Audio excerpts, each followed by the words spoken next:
बातमी आहे लालपरीची। लालपरी म्हणजे महाराष्ट्राची एसटी बस, जी राज्यभरात प्रवाशांना जोडण्याचे काम करते।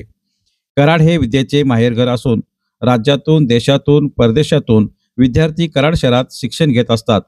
शिवाय कराडची बाजारपेठ ही पंचक्रोशीत नावाजलेली बाजारपेठ म्हणून ओळखली जाते।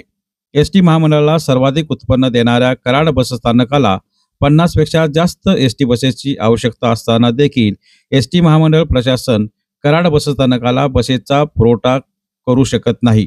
विशेष म्हणजे कराड तालुक्याचे 2 आमदार नेतृत्व करत असूनही याबाबतचे प्रश्न सोडू शकत नाही, असा संतप्त सवाल नागरिकांमधून येत आहे। मात्र मराठा महासंघाच्या वतीने याबाबतच्या प्रश्नाकडे सर्वांचे लक्ष वेधून घेतले जात आहे।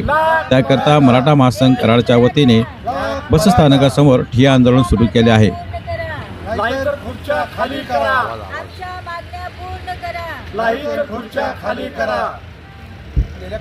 ठिय्या आंदोलनाच्या ठिकाणी यंत्र अभियंता सातारा श्री विकास माने व कराड बसस्थानक प्रमुख सौ शर्मिला फोळ यांनी मराठा महासंघाच्या मागण्यांचा विचार करून नियोजन योग्य पद्धतीने करून आम्ही त्यात सुधारणा करू, असे आश्वासन त्यांनी दिले।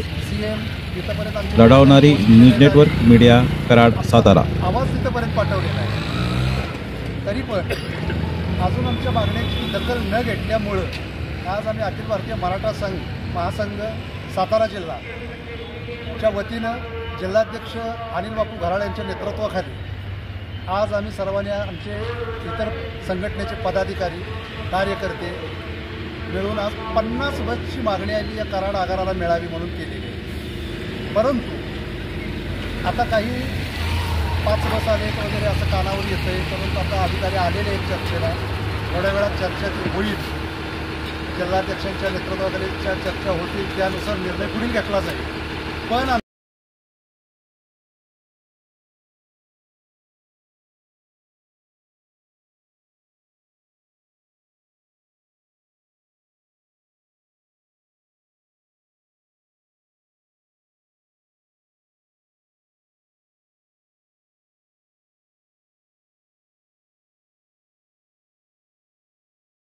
ड्युटीला एकाच वेळी गाड्या मिळतात, कारण तर गाड्या कमी असल्यामुळे ही परिस्थिती तशी होती।